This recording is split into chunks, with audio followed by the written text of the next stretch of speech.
Hello there, everyone. Steve Spiegel, CMed Director here. And I am delighted to say hello to everyone from around the world and thank you for joining us today. I'd like to take a moment to thank our UCLA co-sponsors, International Institute, Department of Political Science, Luskin Department of Public Policy, and the Unison Soraya Nazarian Center. We thank them very much. And now let's move on. Before we begin, please note the following important information. Number one, while you can see us, we cannot see or hear you. We are recording the presentation today, and the video will be available on the CMed website, YouTube, and our Facebook page as soon as possible. So you can always hear this again if you miss something. We are recording the if you are joining us using Zoom, please notice the chat window at the bottom of the screen. We will share announcements during the talk with you here. However, you will not be able to add comments in the chat box. If you have questions for our speakers, please type them in the Q&A window, also at the bottom of your screen. Be sure to include your name and your country and or affiliation. And note that your name, country, and or affiliation will be announced aloud along with your question. Only the CMed team will be able to see your questions, as I said. In some cases, we will answer questions in writing in the Q&A window, the others to see. Please keep questions concise so we can answer as many questions as possible. And let me give a suggestion to anyone who wants to ask a question. Do it if you can as early as possible, because what we find in many of these sessions that people wait to the last 10 minutes and then everybody's asking a question at the last minute and you miss being able to do so. Sometimes you have no choice, but the earlier, the better. Now, let's move on to our phenomenal panel that we have today. Robert Bean is a program officer with the Israel-Palestine Conflict Program at the United States Institute of Peace, where he manages a portfolio of policy research, conflict analysis, and peace-building projects. I have to say, I let everybody know, I talk to them, I talk to everybody in a first name. So when I get the last name, I sometimes mess it up. So I apologize if I do. Farah Madour is the John Lewis Peace Fellow at the United States Institute of Peace and a board member at the Middle East Partnership for Peace Act, where she is responsible for advising the U.S. Agency for International Development on the strategic direction of the Partnership for Peace Fund. Dr. Shira Efron is the Director of Research at the Israel Policy Forum and a special climate change advisor to Israel's Ministry of Defense and National Security Council. Mr. Ibrahim Eid Dalal Shah is a leading analyst of Palestinian politics in the region, the founder of the Horizon Center, and served for 2 decades as a senior political advisor to the U.S. Consulate General in Jerusalem. And last but certainly not least, Ambassador Karim Haggad is a career Egyptian diplomat with over 25 years of service in Egypt's diplomatic corps. He is a professor of practice at the School of Global Affairs and Public Policy, director of the Middle East Studies Center at the American University in Cairo, and a non-resident fellow at the Belfer Center for Science and International Affairs at Harvard Kennedy School of Government. Hope I wasn't too quick, but I'm anxious to get to our program, so let me turn first to start the program for thank you. Thank you, Steve, and thank you everyone for joining. What we will try to do in the next 80 or so minutes is to explore the dynamics around post-ceasefire order in the Gaza Strip. Our hope for this conversation is to take a forward-looking approach, to have a better understanding about what best future outcome for Gaza would be, the actors who will play a role in shaping that future, and the tools at their disposal to influence a new Gaza. Of course, in a process that we believe and we think should avoid temporary solutions becoming a permanent fixtures. Of course, with the hope that, Gaza post-war will be better than pre-war. We are having this conversation today during a time when there is no widely agreed or comprehensive vision or even a strategy for Gaza. We are yet to see what the Emergency International Conference, which will be held in Jordan this week, will bring to the table. But I think we are all in the same boat. We are all in this conversation when the war didn't even enter a phase that allow for taking steps towards renewal and recovery. Having said that, we believe that having this conversation right now is extremely crucial. We really need to understand what needs to be done, informed by our future forward thinking, and we really need to understand how the interests and initiatives by different actors could be best coordinated once the war enters its next phase. So to enrich this discussion, we are happy to have a wonderful panel of experts. And before talking about post-ceasefire scenarios or the multiple futures, let us start by understanding where we are today. I'm gonna start with you, Brahim. If you could describe for us the security and the humanitarian situation in Gaza, and maybe give us your assessment about what are the pressing priorities for the Strip at this moment. And maybe I'm going to add another layer for this mix. If you could give us a peek into the Palestinian conversation, because I think it is directly linked to all what is taking place in Gaza. Please, Brahim. Hello, thank you. Thank you, Farah. Thank you, Sumit, for the introduction. Yes, I would actually have to say that in terms of first the humanitarian situation in Gaza, and then actually move to the second part of the second question about the internal Palestinian politics and how it's actually playing out, specifically in terms of post-war scenario in Gaza. First, in terms of the humanitarian and security situation in the Gaza Strip right now, I think, frankly, it's just suffice to look at independent and reliable, human rights, UN, and many other sort of like sources and reports about the indescribable reality in the Gaza Strip. Having actually to also note that the situation may have improved a little bit in comparison to the first few weeks and first few months of the war, but it's still far from actually being sufficient in terms of the actual needs. In fact, yesterday the World Health Organization representative had quite blunt statements about the dire need for food in certain parts of the Gaza Strip.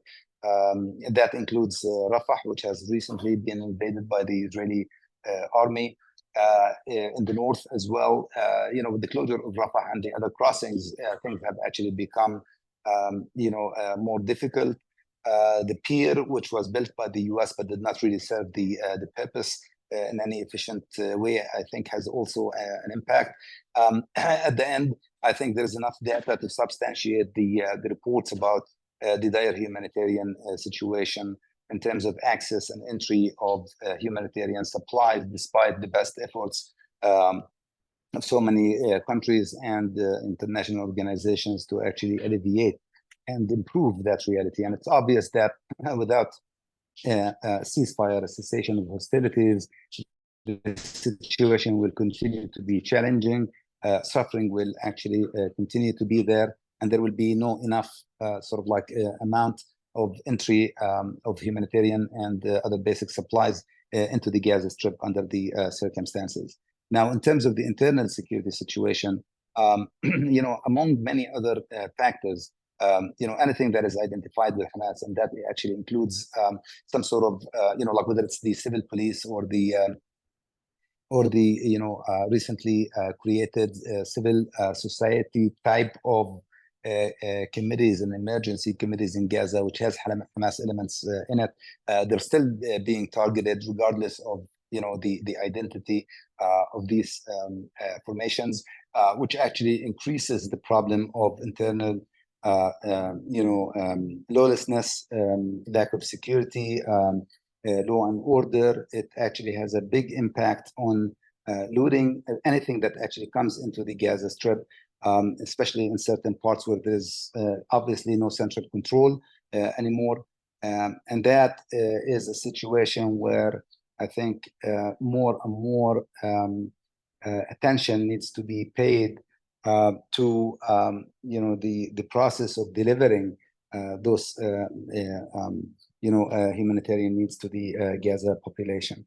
Now, in terms of the second part of the question, Farah, about the internal Palestinian political dynamics, I think so far there is no one unified position on the the post-Gaza or the post-war scenario in the Gaza Strip. And if I may actually just say that we had one meeting that was held in Moscow a few months ago. There was a meeting that was held in China, and there is another meeting that will be held on the 23rd of June in China. And in fact, there is a Chinese high-level Chinese delegation that is actually visiting Ramallah, trying to basically get perspectives and views of different factions, because the coming meeting is going to be for all factions, not only Fatah and Hamas, and trying to unify like positions in preparation for that meeting. But so far, I think the truth is, or the reality is, that we don't really have a unified position. Hamas continues to have its own conditions for what it would take for an annex in a post-war scenario. The PA has its own, Fatah has its own views. There is lots of support for a national consensus government that will be formed in consensus between Hamas, Fatah, and the other factions. But I think that officially the Fatah position is that we cannot have a government that is condoned or has any connection to Hamas in the post-October 7 reality. Whether that will change, I doubt, but that's the current dynamic. So although we have contacts that are being held, there seems to be no clear vision as to, like a unified Palestinian strategy towards the post-war scenario. And the excuse, or the way that it's actually explained, is that so long as the war is raging and there appears to be no sight for, or near sight, or even medium term sight for an end of war, an end of hostilities in Gaza, the moment of truth does not seem to have come to decision makers, whether it's like the Fatah, on part of the Fatah and the PA officially, or on Hamas. Now the PA has formed a technocratic government that has 7 ministers from Gaza, but all of them basically for now sit in Ramallah, and without, in my opinion, without a level of understanding, even a minimal level of understanding between the different players, whether it be remains of Hamas, Islamic Jihad, and other factions, in order to actually get the PA to start operating in the Gaza Strip in a post-war scenario, the situation will actually reflect extremely negatively on internal civil peace, because at the end of the day, I think that the PA is not in a good position to impose control on the Gaza Strip, whether it's actually right now or in the post war scenario. And I'm saying right now because an example to that is the fact that the PA has not been able and did not actually accept, although reportedly has been offered as a proposal to think about and consider, resuming control of the Rafah crossing. without having to be inside the Gaza Strip physically or throughout the Gaza Strip. There are some elements that work with the PA inside the Gaza Strip, but those are like weak, and it's segmented, it's fragmented in certain areas, and does not really give any indication that the PA will be in a position to have central authority and central control over the entire Gaza Strip. And again, as I said, I think that would require a moment of truth kind of decision for them to take. And it would require, if this would actually be a process that would lead to stability, it would require a minimal level of understanding with all the the factions, and that, even though I know it sounds odd, but that would actually include remains of Hamas and remains of Islamic Jihad and any other faction in Gaza, in order to have a central control that would be respected, inclusive, and effective. I'm not saying that there will be a scenario for Hamas to actually be part of that government. I'm just saying that there needs to be an understanding that this government is not hostile to all the other factions in the Gaza Strip, or the remains of those other factions in the Gaza Strip, in any post-war scenario. One last comment that I would have actually to mention is I think one of the biggest problems that are facing the PA in the West Bank right now is the dire financial crisis, and it's no longer crying wolf. I think that the fact that the Israeli finance minister has declared publicly that it's time to actually topple the PA economically has taken an effect. No tax revenues at all have been transferred to the PA with the prior sort of like decision taken by the Israeli finance minister, and the PA has been really facing a very serious, very dire economic and financial situation, to the point that not only they're unable to pay partial salaries, but they're not able to cover basic expenses, and this is about the West Bank. So that issue is also, is an issue that needs to be tackled before thinking about restoring PA control over Gaza, is that they're losing the grip of control over the West Bank. Thank you, Ibrahim. So basically, there is no unified Palestinian position. Gaza is still struggling to fill the governance and security vacuum, while of course addressing the humanitarian need, and while all the eyes on Gaza, West Bank and East Jerusalem are struggling too. I think this is the right segue to move on to Shira. And Shira, if you could please, unpack for us, or explain to us, how is the Israeli political climate is actually influencing the security policies and the humanitarian operation in Gaza? And if you could predict how this climate going to impact future steps, especially when it comes to defining a strategy for post-ceasefire, post-war, and any efforts for stabilization and achieving security for Palestinians and Israelis alike. Please, Shira. Thank you, Farah. And do you all hear me okay? Yeah, okay.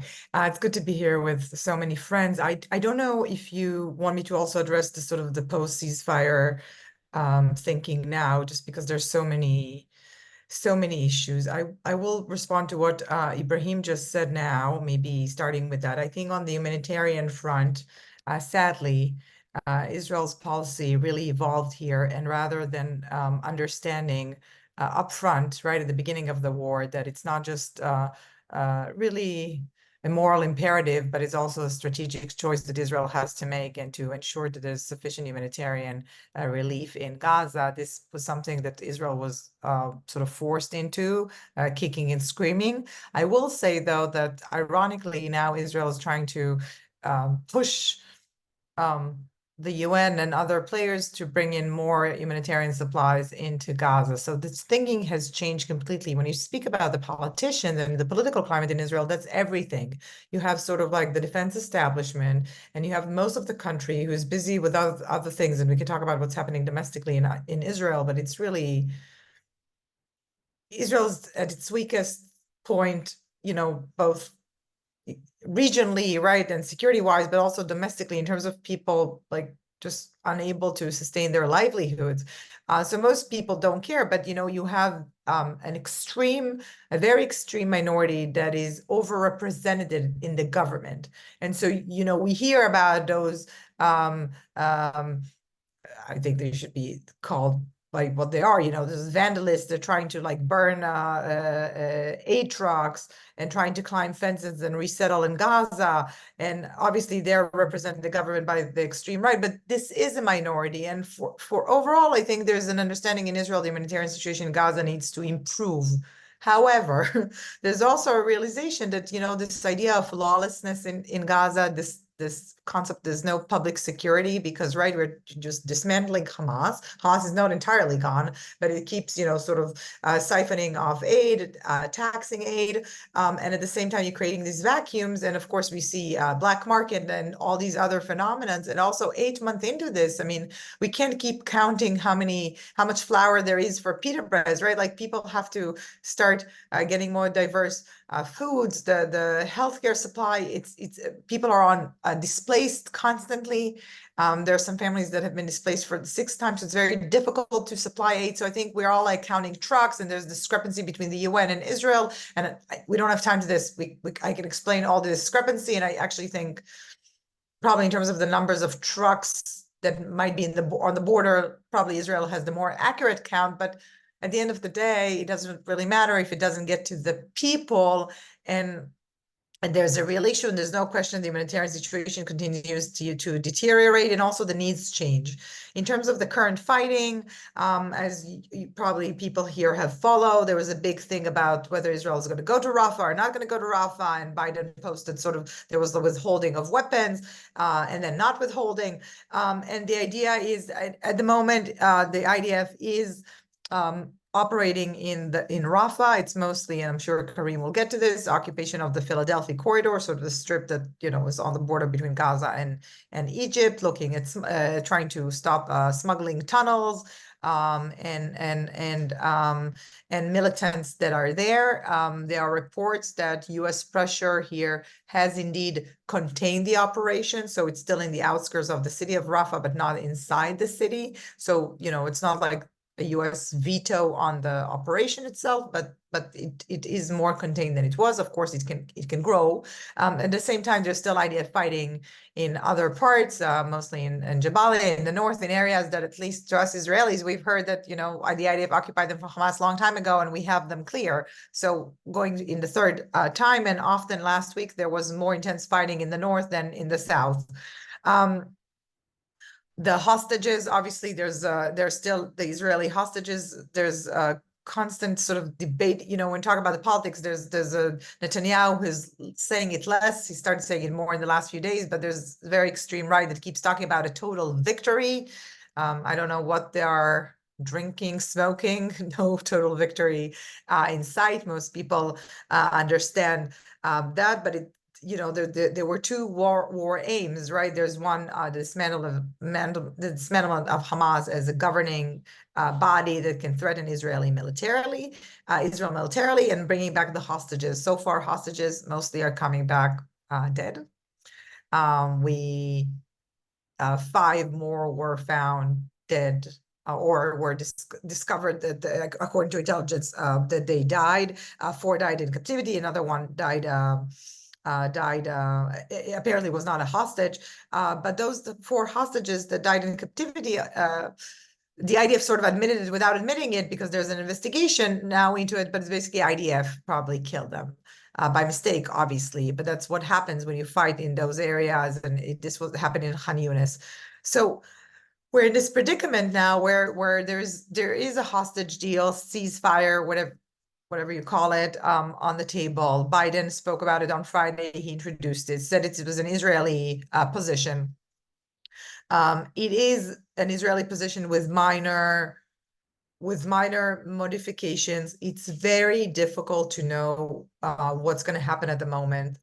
Everything depends on the prime minister. You have a majority in the government that would vote for a deal, at least the first stage of the deal, and we can talk about what the deal means, but the first stage is, you know, we're talking about 42 days, six weeks, in which, you know, women and the wounded would be returned, and then later on other hostages. It's a very difficult deal to accept for Israel, because essentially Hamas is getting everything they wanted, which comes to a question, why didn't we go for this deal earlier when there were more people to save? But we don't know, because there's a majority in the government for this deal. But on the other hand,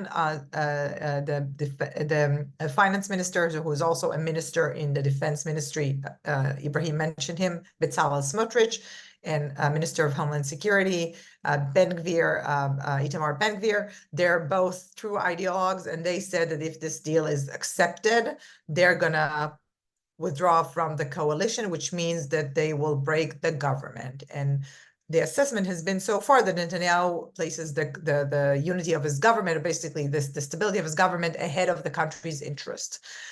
On the other hand, what can change is that there's a fear that those lawsuits against Israel in The Hague, right? There's ICC and ICJ, the International Court of Justice, and the Criminal Court could turn into binding UN Security Council resolutions. And there's a real fear around that. So they're very different considerations. We hear from Netanyahu on the one hand that he accepts parts of the deal. On the other hand, he keeps reminding everyone that he's not going to agree to a permanent ceasefire, and Israel will have to reserve the right to continue fighting, which is basically begging Hamas to say, hey, no, our precondition is this is a permanent ceasefire. So in a sense, it's really mixed messages, and we don't know. I will just say that what we are in the last couple of days speaking about more in Israel, and it's more than, I know it's not the topic, but we can talk about Gaza in silo.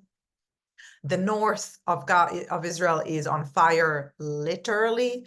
There's an escalation that's becoming more and more dangerous. There are, I guess, Hezbollah found the sort of drone UAV weapons, which is very effective. There are 10 wounded now in the north. I think civilians, the idea there was a very clear, rules of the game. How do we operate, right? We only heard military targets on both sides, and within a perimeter, both sides keep pushing and pushing and pushing. We're on this escalatory path. And on the one hand, a ceasefire in Gaza is supposed to calm everything down in the region, right? Hassan Nasrallah sort of binded his fighting in the north with the situation in Gaza. So in a sense, this will calm everything down. On the other hand, I'm hearing folks in the defense establishment in Israel saying, oh, if we end in Gaza, that would give us, we will be in a better position to attack in the north, because, we need ammunitions, we need the soldiers, we need folks to fight. But then Israel would lose legitimacy for a preemptive war in Lebanon if everything calms down.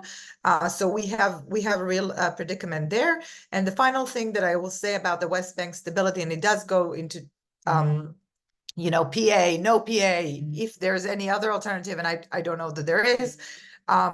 There is an understanding in the defense establishment that the PA is really teetering on the brink. The fiscal situation of the PA, for a variety of reasons, stretched to the bone, but also the economic situation in the West Bank at large. There are objective reasons, just slowdown of economic activity. There's the war, there's trade, no labor is coming to work in Israel, what have you.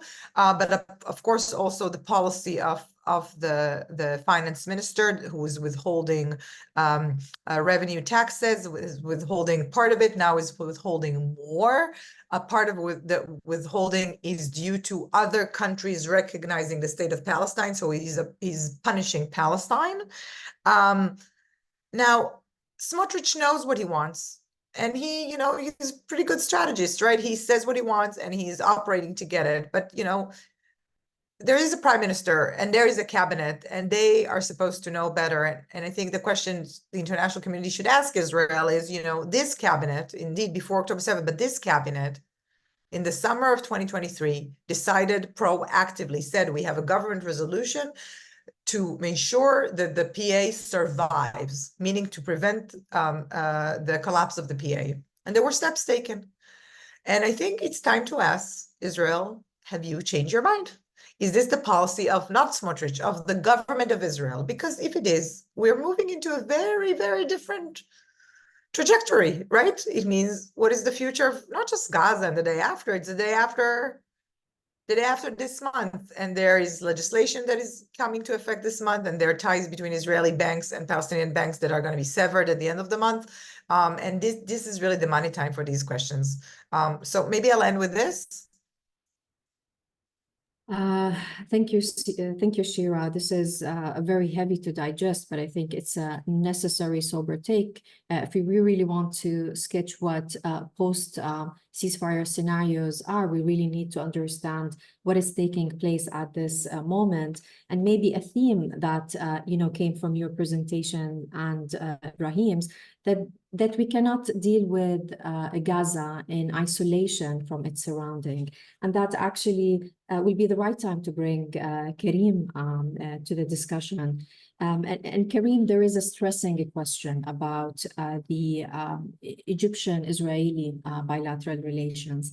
And I was wondering if you could explain to us how the Israeli operations in Rafah are actually stressing the capacities of Egypt around, Gaza in terms of border security, humanitarian access, and even the sense of cooperation on so many files and next step in the future. And if you could tell us about what are Egypt's needs and priorities at this moment, and maybe constraints also. Please, Karim. Thank you, Farah, and thank you, Steve, for the introduction and the opportunity to participate in this panel. So Farah, to your question, before we talk about Rafah, I think we have to underscore that for Egypt and Gaza, we are looking at a very broad set of circumstances beyond the Rafah issue, which I will get to, that have real implications for Egypt and by extension, the Egyptian-Israeli relationship. So from the beginning, I think the uppermost issue of concern for Egypt was the prospect of Israel triggering the mass forced displacement of Palestinians from Gaza into Egypt. This was a signal that emerged, that Egypt picked up from Israeli statements during the first week of the war, as early as the first week of the war. Repeated statements that this was a deliberate Israeli military objective to force the mass displacement of Palestinians into Egypt.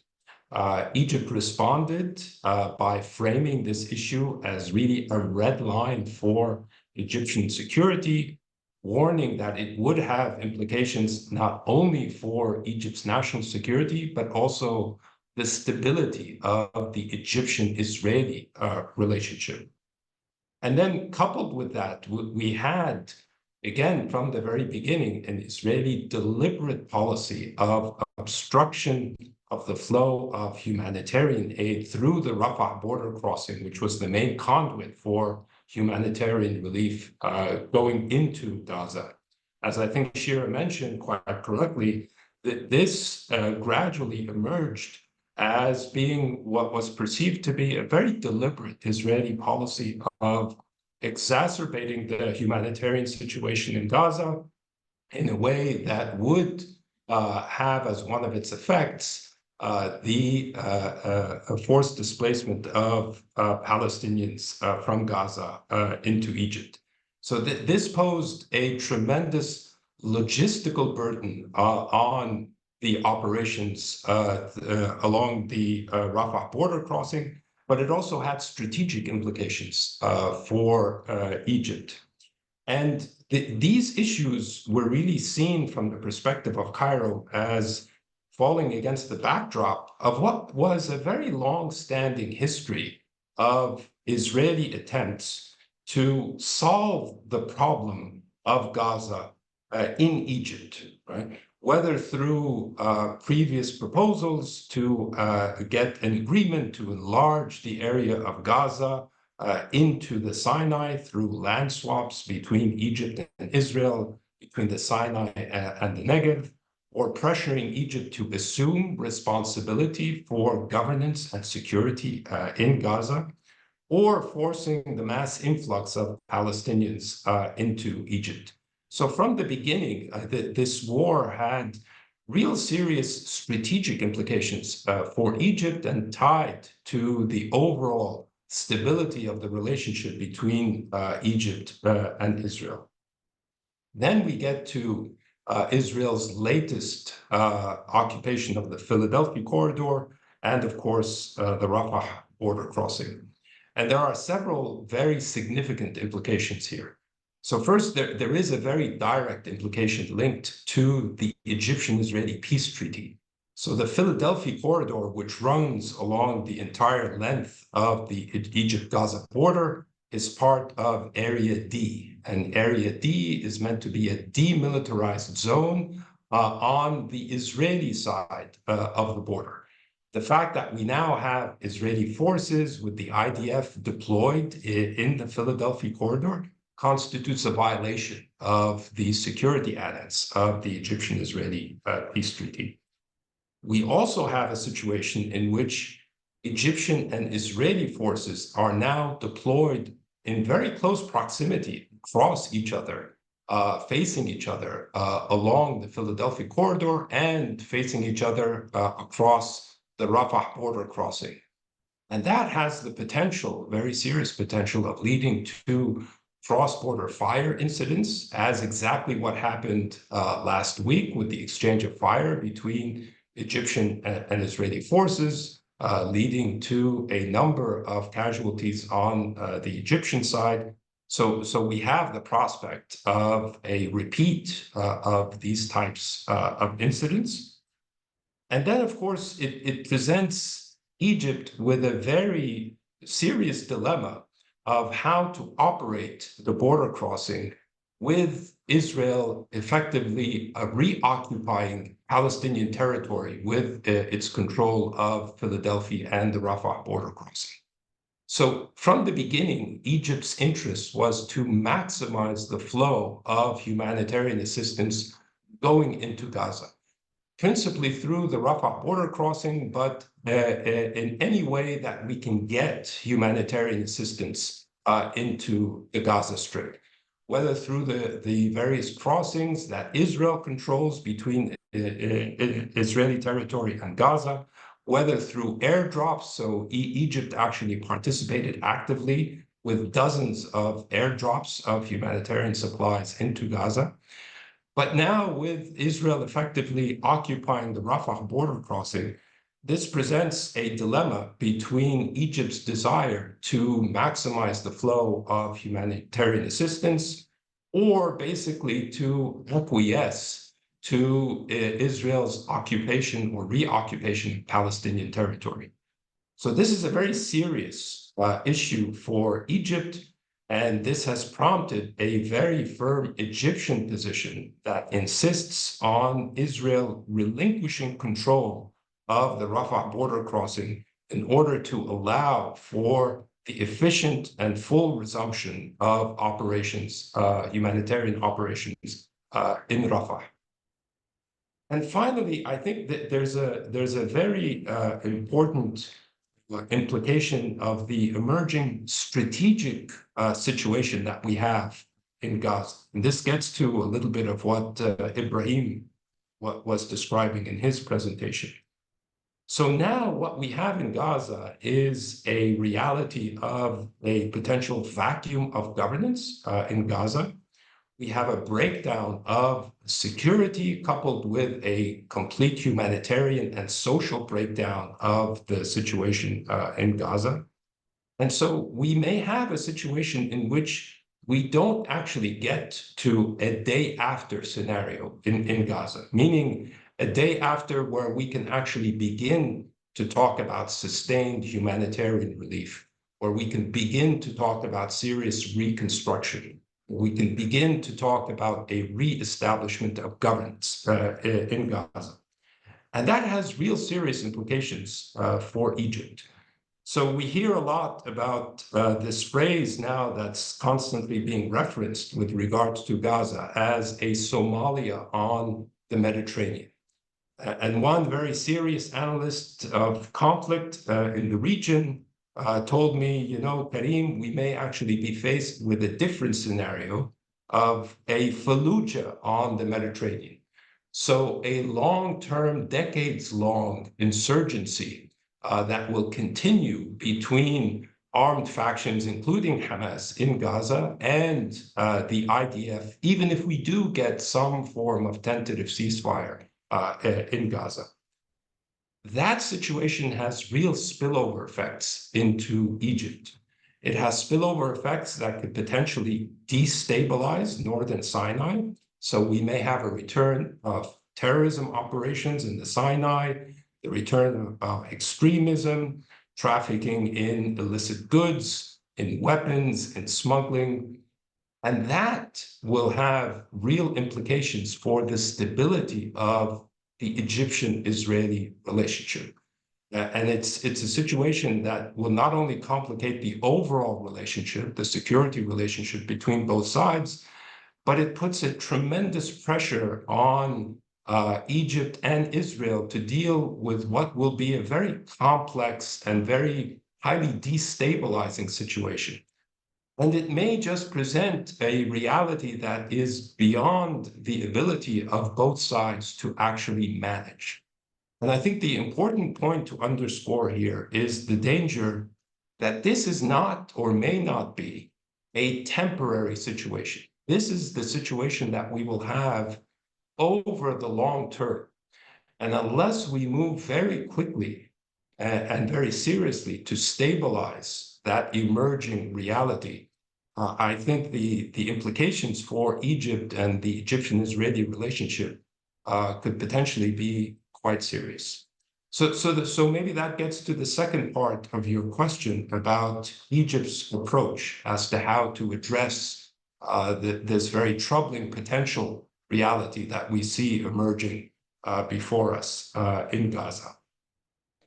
So I think clearly we've all followed Egypt's attempts as part of the ceasefire negotiations underway. We need a stable ceasefire in Gaza, hopefully one that will come with guarantees by the parties involved, the United States, Egypt, and Qatar. Hopefully one that will be coupled with some form of monitoring mechanism to actually hold the parties to account as to who will violate the ceasefire. But beyond the ceasefire, we need to think very quickly about how we put arrangements in place that will stabilize Gaza, that will actually lead to the resettlement of internally displaced persons in Gaza, and that will get to a situation of sustained humanitarian relief and hopefully reconstruction in Gaza. The key point here, and this is where I think I'll make a final observation.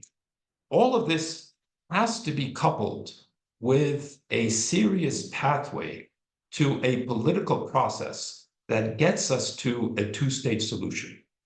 I think that the dilemma we all have here, and especially on the Israeli side, and Shira hinted at this, is that we are all looking at an alternative to Hamas's rule in Gaza, an alternative that is legitimate, that has a sense of political legitimacy. That is not a problem that lends itself to a military solution. There can only be a political solution to that problem. And if we're talking about legitimacy, that has to be coupled with a pathway back to a political process leading to two states. In that context, all of the arrangements that we're talking about with regards to reestablishing Palestinian governance in Gaza, revitalizing or reforming the PA to retake control of Gaza, putting in place credible security arrangements in Gaza and even in the West Bank, all of these things can actually be contemplated. They become realistic when we do have a serious political process that gets us back to two states. In the absence of that, I think all of the problems that we are now seeing emerging in Gaza will only be exacerbated, and they will have real consequences for Egypt, but also Israel and the relationship, the Egyptian-Israeli relationship as a whole. Thank you, Kareem. What I'm hearing you saying that Gaza definitely has the power to shape the bilateral relations between Egypt and Israel, and it has the ability to redefine what the Egyptians' national interests are, which means that we are entering and charting new territories. Let me bring Robert to the conversation right now. Robert, you have the very easy task of explaining to us how is the rising tensions between Israel and the United States is impacting the American approach towards Gaza. Please. Thank you, Farah, and thank you to CMED and all of my colleagues here. I'll do my best to be quick so that we can get to both audience questions and questions to dive deeper on the sort of recovery and renewal pieces of this. And to speak to your question, Farah, about where we are today in the bilateral relationship in the Biden administration's approach to Gaza, I think it's pretty clear that the Biden administration is eager to move on from where we are today into the next phase, if that's possible. Not for a lack of support for Israel's right of self-defense, as they keep saying, but as they would frame it, a way to avoid further disaster, potential quagmire, a potential escalation of other threats.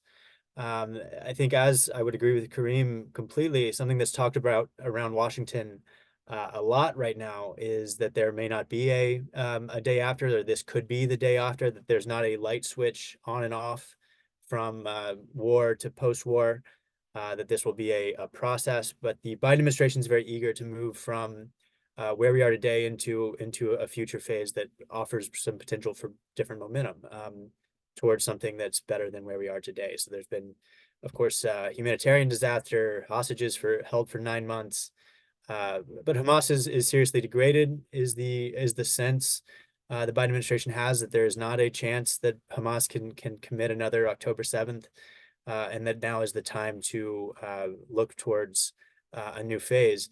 And then it goes without saying that this is a complex and mostly negative issue in U.S. Domestic politics and foreign policy.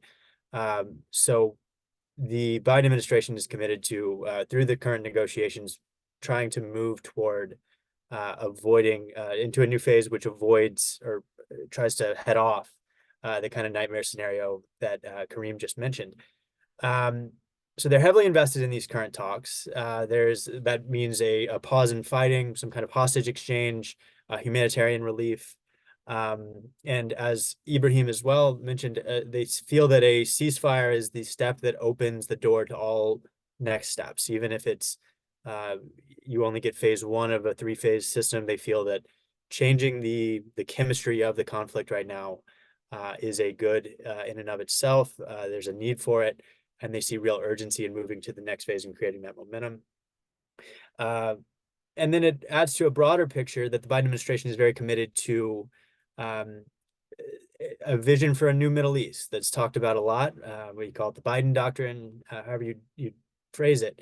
That is Israeli-Saudi normalization, U.S. Security commitments to Saudi Arabia, but that comes with a roadmap or some other term toward a real two-state solution, towards a Palestinian state. And then, of course, the larger security alliances and architecture that go along with that.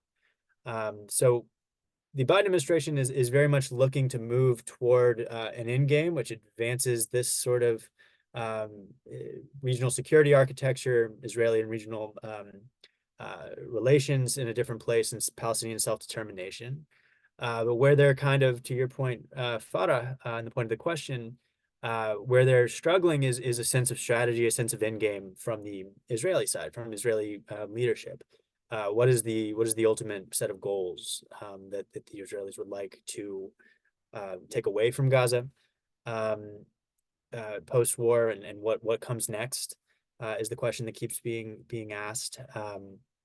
And the Biden administration has a real challenge in terms of convincing Israelis and Palestinians that they have a partner in making this the last war and moving towards this sort of political solution that is necessary. As I think Kareem mentioned, we have solutions for rebuilding. There are technical solutions to all these issues. The issue is politics, and the issue is policy. And so building that sort of trust and leadership is one of the main challenges the Biden administration is facing. And all of those will play into these next steps around recovery, renewal, what is Gaza's next steps, and orchestrating moving into the post ceasefire world, and orchestrating who doing what, when, where, why, and how is very much the role that the Biden administration expects to be trying to play. There's nothing that's going to happen without partners, and so that's, I think, the next half hour or so. What we'd like to dive into is some of these questions about the capacities of the different actors around the conflict, and what's going to be necessary by whom. So with that, I think we had planned for Farah to weigh in. Farah, do you want to speak just for maybe a couple of minutes to the Jordanian views and priorities around Gaza, and how that plays into this? Well, very quickly, because we want to leave time for the questions. I think since October 7th, Jordan has been navigating a very complex and challenging landscape. In responding to these challenges, Jordan adopted a very assertive diplomatic approach. And basically during the first weeks of the the war, the priorities were that these diplomatic efforts need to focus on ending the war, calling for an immediate ceasefire, and providing humanitarian relief for the Gaza. And during the first weeks, the main priority for Jordan, and this is something Karim talked about, is to affirm its opposition to any population transfer. Immediately after the outbreak of the war, King Abdullah stated that any Palestinian transfer, whether from Gaza to Egypt or from the West Bank to Jordan, is considered a red line. Prime Minister Bashir al-Khassawni reiterated this position and said that such scenario will be the equivalent of a declaration of war on Jordan. And basically, during these weeks, there has been a strong collaboration between Jordan and Egypt in order to coordinate their positions and form a united front against this scenario. Meanwhile, Jordan played a significant role in organizing and providing humanitarian aid for the Gaza Strip. It succeeded in positioning itself as a regional coordination hub for aid, and we're having members of the royal family even contributing to these initiatives, and that's signaling the immediate and the level of commitment to that cause. And in continuation for that, Jordan is set to have emergency international conference in the Dead Sea on June 11th. This conference is organized by Jordan, Egypt, and the United Nations, and will bring a wide variety of actors from the public, private sector, and even the NGO world, with the, I would say, the purpose to address operational and logistical needs and push for a collective coordinated response in Gaza. What the conference will bring to the table, we're yet to see that. We will yet to see whether this conference will succeed in bridging the gaps in positions that were identified in a previous gathering, especially during El Manama conference. But again, it's too soon to assess the level of success of this conference. And moving to other priorities that Jordan is focusing on, besides Gaza, and this is something that Brahim, talked about, is the situation in the West Bank and East Jerusalem, and the rising tension and the settlers' attack and the provocations of Al-Aqsa Mosque, Al-Haram Sharif, and how that adds yet another layer of complexity, not only to the Jordanian, not only to the Palestinian-Israeli file, but also to other regional files that Jordan deals with on the northern and eastern border, and high tension there. So I would say, Robert, to your question, the priorities of Jordan since the beginning of the war till now was to ending the war, calling for immediate ceasefire, and of course, providing an emergency relief for the Gaza Strip and working to stabilizing the West Bank and East Jerusalem, all doing that, as Karim pointed to, within with the hope that there will be a diplomatic process that will include irreversible measures towards the two-state solution. So I think with that, we are ready to move on to the next phase of our questions about the post ceasefire scenarios and the multiple futures for Gaza. Robert. Thank you, Farah. And so in the next phase of this conversation, what we're going to try to do is weave together questions around post-war Gaza, what the process, steps, actors would be, and weave in those with our audience questions, of which there are many, and I apologize if we can't get to all of them. So first to Shira, what would you speak to where the Israeli government and Israeli society is around what success for Gaza looks like in the next 1, 3, 5 years? Again, it's a huge question, very difficult, but what is the ultimate sense of goals and end game for Israel? What are the partnerships that are necessary for that? And to speak to a question that came in from the audience is, where would you say the conversations in Israel are around the risks that the current trajectory has about Israel's international relationships, its sense of place in the international community? Is there I think it goes back and forth, sense of both isolation and or acceptance and support from the international community? So again, those are 3 very long questions, but as best you can you speak to what does success for Gaza look like directly and more broadly? Yeah. Listen, there's the majority, I think, population who are mostly consuming Israeli news, and the media here enact self-censorship, so Israelis don't see what everyone else sees in the world, not on the damage in Gaza, and not other images. It's everything through a very self-centered lens of what's happening to us, and something horrible happened to us. I mean, there's no question, right? Something horrible that upended all of Israelis thinking about what being secure means. So, but without looking at that, I think there's that, and there's the word like experts, what experts think, and those are not the same things. And the expert level conversations and this clear sort of choice between the current trajectory, which in my view, but not just in my view, cannot bring us anything positive. It's in Hebrew, it sounds better, but nothing good is threatening us if we continue on the current trajectory, versus the other option that has risks for sure, but could save Israel from the pariah status internationally, from having to own Gaza, from having to manage the civilian affairs of Palestinians, right? We talk about 3 million in the West Bank and 2.3 million in Gaza. I mean, there's no capacity to do this, regional war and what have you.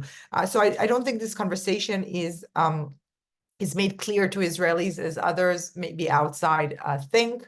I also think that even a conversation that is much more, narrow, what would a war with Hezbollah actually look like? And this would be terrible. The scenarios we have are thousands of casualties in Israel, and buildings falling, and infrastructure, and taking Israel decades backwards. And even this is not discussed. So what Israeli, when we want to talk about the public, and when we talk about decision makers, and we want to talk about the defense establishment, and it really depends what you ask in different Israelis. I think the fact is what a success in Gaza looks like. No one defined it. It was sort of like, oh, we want to dismantle Hamas, whatever that means, and bring back the hostages. The hostages have not returned, so it's very difficult. There's a clear metric here. Are we returning the hostages, and if this is success, and what does this amendment of Hamas means? When Michael Kaplan and myself, we wrote a sort of like a plan for the day after, which I won't go into too length because we don't have time, but what I think is the only path forward, and some people do agree with me, but they don't say it, and I'll explain why. We said that the failure to plan ahead will bring Israel to one of 2 scenarios. One would be a Hamas resurgence, and the other would be Israeli occupation. I never thought in the world you could have both at the same time. And that's in fact what's happening now. We have Israeli occupation in one part of Gaza, and we have Hamas resurgence in another. So this, we're having sort of a very negative scenario. And to think what we're seeing gradually is more and more Israelis saying, well, we do have to discuss the day after because we're not in a good place. What they're saying, and if you've heard Minister Gantz, who is Netanyahu's prime contender, and also Defense Minister Gallant, who is from Netanyahu's party, both said the same thing. They're like, oh, we have to find a day after. And what they're calling for is I want to read this, and their threats and other things that, never mind, we won't get into, but it's like we have to create a governing body to look at Gaza, and the US will oversee it. And with the Europeans and the Arabs, and this goes to what Farah spoke about, and Kareem, right? The Jordanians will come with their troops on the ground, and the Egyptians, everyone is secured, and unspecified local Palestinians. And this is where I think we are, I think the Israeli public, they've come to sort of see the PA or the PA and Hamas as the same. Palestinians all are being the same. And it's not just injustice, it's just also really wrong because there are no unspecified Palestinians. There are no unicorns in Gaza. It's essentially a two-party system, right? There's Hamas, and there is the Fatah, which dominates the PA. They're not that really in between. So for a good reason, you can't find any. So I think when I look at what's a way out of this stalemate is, yes, having a provisional administration in Gaza, which would be, you can tell, local Palestinian, but it has to be under the auspices of the PA. No one means that Abu Mazen, who can't control Jenin and Nablus, and I'm sure Ibrahim has a lot of things to say about, how the PA is governing and their capacity. They have no capacity at the moment. They're not going to roll into Gaza and take over. But it has to be part of sort of like a PA umbrella to get all the benefits of the international community, the Arabs, some sort of legitimate political pathway toward a separation of a state one day. And then I think maybe there's a chance of getting an Arab support, and we could say what the support looks like, and support by the international community for restoring basic services, right? Some sort of public security, which will have to happen, moving from the urgent humanitarian needs to some sort of recovery. I mean, kids would have to go to school at one point in Gaza. So this is not just like we're talking about food. There's beyond food when we talk about humanitarian, but essentially a recovery. And beginning the very long and very, very, very expensive trajectory of reconstruction. The World Bank estimates it could cost $40 billion and take many years. How do we even start about this? I just don't see any of that can happen without recognizing inside Israel that it's not maybe the optimal choice, but we don't have a choice where we are, in the neighborhood in terms of the PA is in fact, or PA or bodies affiliated with the PA, our best choice at the moment to get us out of this plan. So I think where maybe I'll sum up with this, that I think that in Israeli press and many Israeli politicians are portraying the PA as part of the problem. And I think that the framing should change to the PA as being part of the solution. They need to do a lot of work. Reforms is an understatement of what they need to do. There's a lot that's hanging on them. The international community has leverage. The Arabs have leverage, but I just don't see us getting out of this morass without it. Thank you, Shira. So our next panelist is going to be Ibrahim. And Ibrahim, I want to pick up on the end of Shira's inject around particularly the role of the PA. So broad picture being, what are the pillars of the future of the Palestinian National Project in terms of where Palestinian public opinion is? How do you build consensus around this vision? There are a lot of different ways to look at it. And then finally, there is this tension between the different models that have been put out there, which is the PA as an essential actor and the PA as not quite ready to be a major actor in in Gaza, particularly with it's unclear what Hamas's future is. So then there's the question of a temporary force, a multinational force, transitional force that could be absorbed by the PA. How can you speak to those two big questions, which is what are the principles, the pillars about the future of the Palestinian National Project, and then what are the institutions and processes for advancing this? If this is an opportunity, what does that look like? And again, very big questions posed to you to speak very quickly.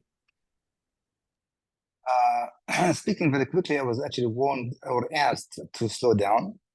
So I won't be speaking quickly.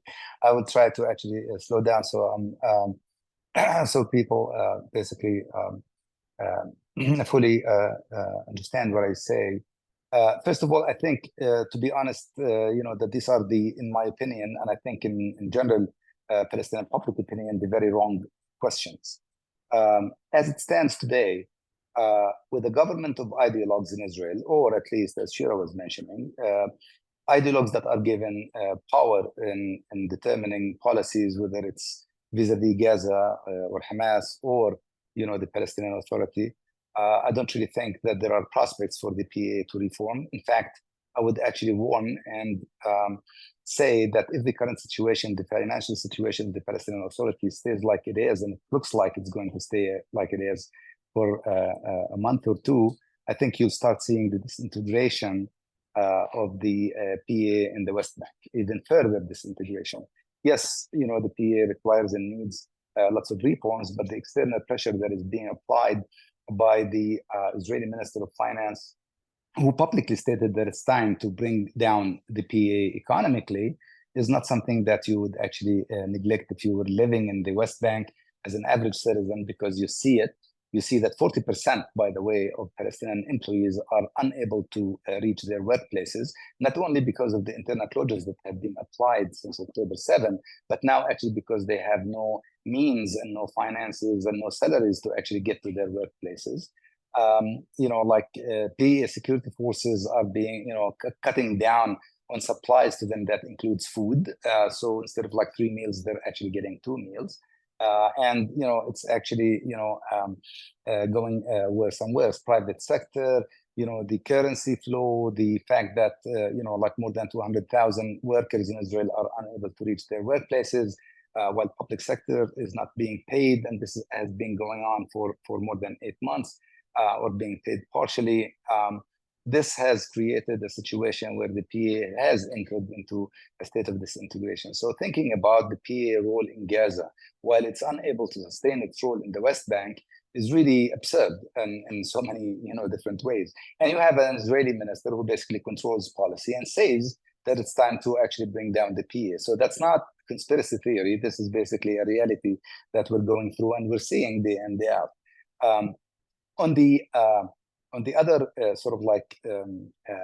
part of the question is that I think, frankly, a cornerstone of analysis and realpolitik dictates the following. If the current Israeli government stays in place, I don't really think that there are prospects for a day after in Gaza, and I agree with the scenario that was presented by Karim earlier. That a wasteland, call it Fallujah, call it Somalia, a wasteland reality in Gaza is the most likely for the coming years, with dire humanitarian situation, lawlessness, and any attempt to impose any of the I think 4 scenarios that are at play out there will not work, and it's going to actually be a different level of war and insurgency in so many different levels. And the 4 scenarios, by the way, that are being talked about intellectually, at least theoretically, because in the absence of a concrete Israeli plan to make it work, nothing is going to happen that way. One is actually that talks about some, think tanks, centers that talk about, multinational force and a commission of politicians coming to Gaza, which is a mandate, a foreign mandate that will be imposed on Gaza. And I can assure you that this comes without consent of Palestinians, whether it's the PA or Hamas or remains of Hamas, is going to be resisted, and it won't work. And I'm not sure which countries, whether Arab or foreign countries, would want to replace IDF rule an occupation of Gaza in order to serve certain interests which are not and don't look like Palestinian, short of a political solution that will never actually come about in the presence of such an Israeli government. Second scenario is actually resurrection of PA authority control in Gaza. We all know, and again, with the current Israeli policy of basically toppling down the PA economically, there is no, scenario as such that the PA would be able to go and operate in Gaza. Third scenario that people talk about is the full occupation and civil administration. At least some people in Israel are talking about, and those some people include ministers, by the way. This is like a full occupation and civil administration, which takes us back to the 70s and 80s, which is a continued struggle against that occupation, and as such, it's closer to the wasteland scenario than anything else. And the fourth scenario is where you have an agreement between factions, remains of factions, to bring back a Palestinian Authority, different form of a Palestinian Authority, similar to a Palestinian Authority, quasi-Palestinian Authority, technocratic government. That requires internal Palestinian understanding, and it can't be imposed.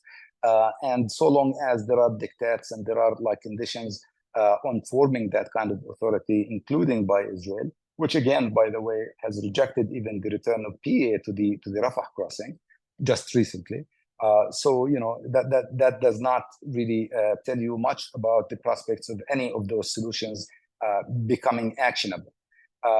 In terms of the two-state solution that Karim was alluded to, which I agree with fully, I think that the last thing that is being debated, not secretly but quietly, on a U.S. paper that has been presented to the contact group, the Sixth Arab Group, and has not yet seen light, but it will, maybe.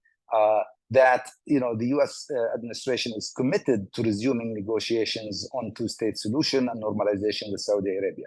Well, that's great, but with the again going back to the cornerstone, with the current Israeli government in place, I don't really think that there will be final status negotiations on Palestinian statehood, whether it be Gaza or the West Bank, and let's not talk about East Jerusalem. So I think that all those scenarios that we have out there are not yet actionable, and the cornerstone is, and I'm not acquitting the Palestinian Authority of the need for institutional reform. I'm not acquitting Hamas and blaming it for the current crisis that we are in, but at the end of the day, moving forward would require a different Israeli government in place, and then you can talk about prospects of resuming negotiations and bringing back the Palestinian Authority to Gaza, for that to become an actionable plan. One last thing that I would actually like to just highlight, the fact that people talk about whatever it means in terms of Hamas and how do you actually get the Israeli war goals implemented or materialized. The truth, I think, is that Hamas is three things in Gaza, and it's not only one body.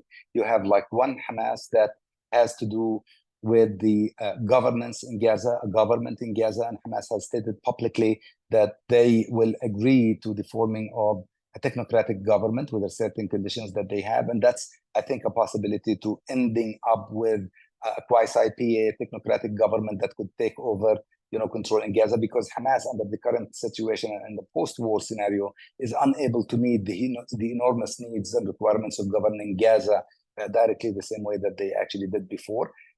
The second, level of Hamas is the military wing, and that, I think, with all the devastation that has happened to the military wing and the infrastructure in Gaza, I think that their ability to launch a massive attack like October 7, which incidentally, not only because of Hamas's superiority in terms of military and security and terrorist capabilities, but also because of the failure of the Israeli system. So if you actually take those 2 points together, definitely Hamas is not going, military wing is not going to be in a place or in a position to launch an attack against Israel like October 7. And, the third, level is the Hamas, as a political organization. And by the way, the popular base of Hamas in the Gaza Strip, in fact, and in the West Bank, and also in other countries where Palestinians are there, has been growing because of the war, the brutality, the way that civilians have been killed, and the way that it's perceived by Palestinian public. And therefore, like Hamas as a political organization, I think, you can move it to the side, corner it, but you can't totally eliminate it. Whereas, the other two elements or bodies or structures of Hamas as a government and as a military wing can actually be treated with and dealt with in light of the war in South Sudan.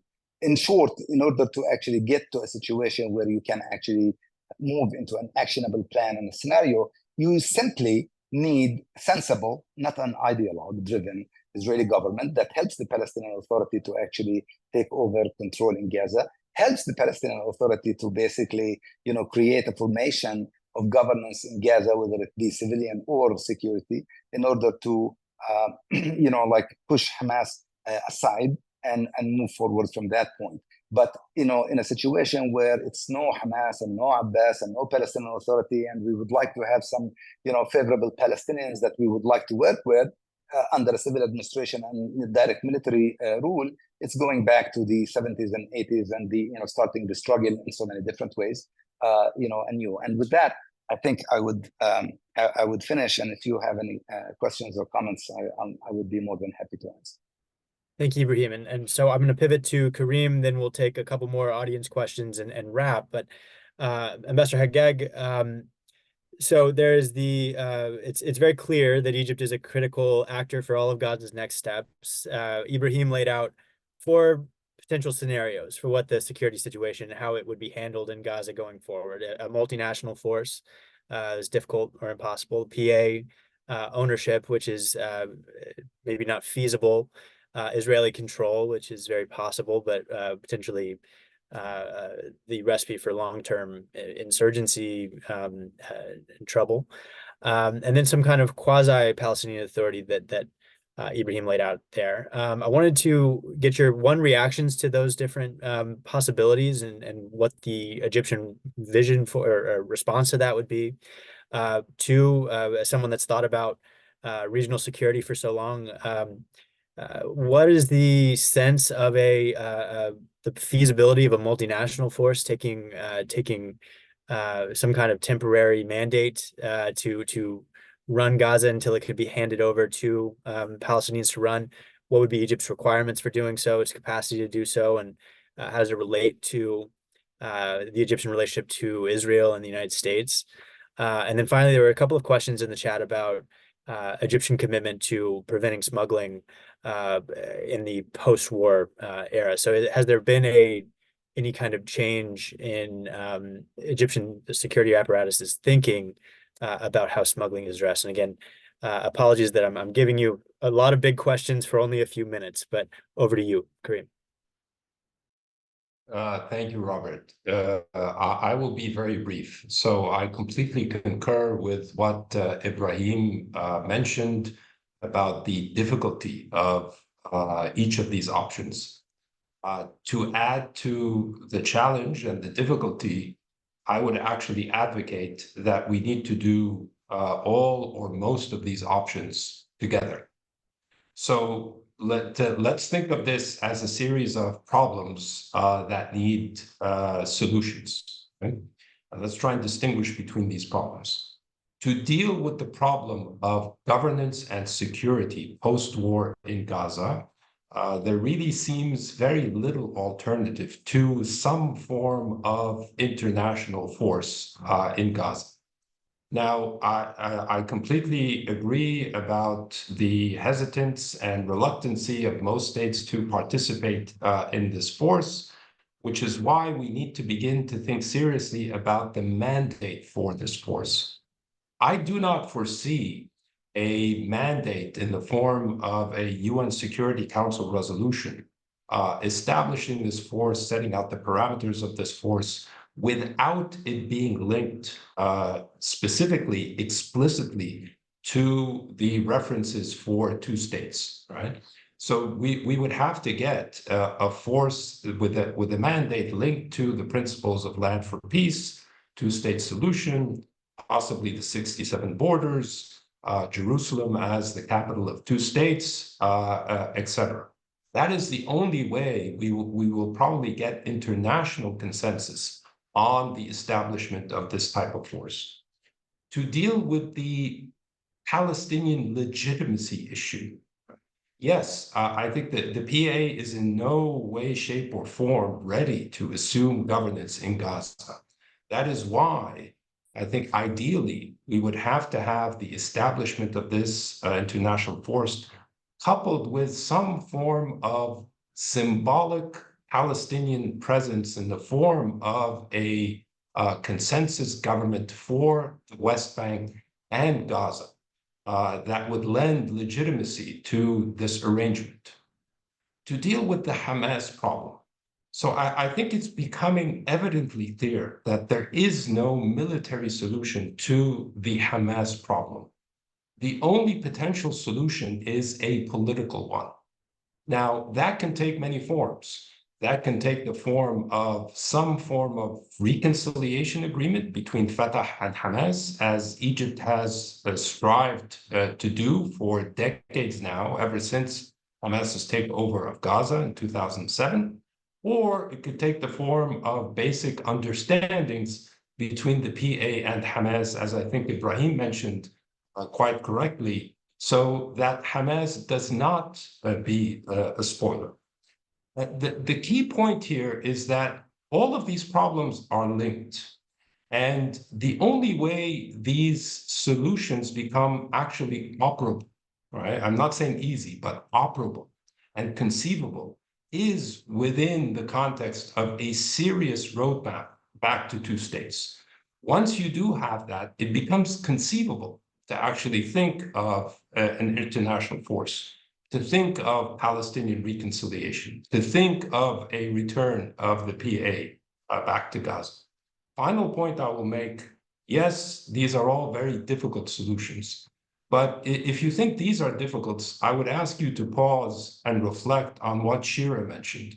So I think she got it absolutely right. We may end up with the worst of all worlds in Gaza, with the reestablishment of Israeli military occupation in Gaza, with Hamas still very much a presence in Gaza, a continuation of the armed conflict between Hamas and Israel, probably involving other Palestinian factions. We will have a serious humanitarian problem in Gaza. We will have a wasteland situation, as Ibrahim mentioned. So if all of these potential solutions look difficult, I would seriously suggest that we look at the alternative. And the alternative seems quite bleak. Thank you, Kareem. Now we are going to move for the audience question. And I'm going to start with you, Shira, because I know you need to hop off this call. There's a really good question from Nabila Al-Mulla from the American University of Kuwait regarding UNRWA. And Shira, I know that you recently, in collaboration with Jess Manville and Celine Tobol, you published this report around UNRWA. And the question is, UNRWA has a positive record as an efficient administrator. Could its role be supported and expanded by the coalition of the willing? Very quickly, if you can tap on this, please. Okay, so I'll just say the report on UNRWA was not with Celine Tubal, just with Jess Manville. I don't see UNRWA. I don't see UNRWA can expand for a variety of reasons. It's not a sustainable model. Their beneficiaries keep growing with their funding keeps decreasing. It's a big question, and UNRWA is going to remain vital for the recovery and reconstruction of Gaza. But even, we interviewed for this report also people working for UNRWA, and some things UNRWA does better than other agencies, but there's some things that, in fact, they should. Some of the services should be distributed to other agencies, and eventually, with the hope, right, with everything that we're talking about, transition to a Palestinian state, if inshallah we ever see one. Thank you. We'll take another question from Jonathan Walters from the United States around reconstruction, and will it be possible for some level of cooperation from governments, Arab governments like Egypt or even from Israel, and what will donor countries have to use with Egypt and Israel to get that cooperation? Maybe I'm going to go to Ibrahim for that question. Thank you, Farah. I think it's actually for governments to decide whether it's like donor community, Europe, US, Arab countries, wealthy Arab countries, and the like. But I think, frankly, as an observer, I would actually say that reconstruction is the latter phase of, that requires first you stabilize the situation, you provide relief, and then you start a process, and then you move to reconstruction. I think President Biden has even mentioned in his last speech the urgent need for sheltering, for basically relief before you get to reconstruction. Now, before that, there is the prerequisite of getting to an arrangement where hostilities end, and then you move to that. So I think it's a far, sort of like, it's not an immediate question, and there are so many different views and so many different analyses in terms of how much, countries and how many of those countries are willing to contribute to a process of reconstruction. But I don't really see any of that happening before we get first to end of hostilities, like relief and stabilization, and then moving to reconstruction. So in some ways, it's a valid question, but it's it's a deferred question because we have not even started with first things first kind of situation. Now, thinking about it is important, planning for it is important, but I do think, again, that without moving towards like a ladder, starting from the bottom up, we won't really even get to that stage, sadly. Thank you, Brahim. There are really good questions in the chat. Unfortunately, we will not be able to go for all of these questions. But thank you so much for your engagement and for the brilliant, contribution that you had. I'm going to move to Steve right now. Over to you, Well, Steve. it's my position to end this. No one wants to end, and also, this has been so important, and yet we haven't been able to answer all the questions, and we're going to try to figure out how to do that either personally or in another session or whatever. But it certainly shows us what the very great problems are. My list would be Gaza, Egypt, the whole problem of the situation for Palestinians in the area that is in controversy, and Lebanon. So that's a lot that we have to worry about. And of course, all of us have been focusing on Gaza, and it shows by this discussion that there are more problems as well, and there's so many opportunities. We could only get this settled. So it's been an extremely important session, and I feel that I've learned a lot, but we've got to figure out how to answer those questions. This webinar was CMED's last one for the academic year, at least it was before we began. We look forward to bringing you more relevant, thought-provoking content in the fall. If you have not already joined our mailing list, please send us a message at cmed@international.ucla.edu, and it's right in front of you. We hope to see you soon, and we certainly will see you in the fall. And we thank those who have stayed till the end because this is such an important session, and there's been so much brought that we have to solve. 26 questions. So we at our center are at CMED are very much understanding that we've got to do more, even though we're trying to do as much as we can, and we will do it. Thank you all. Bye-bye.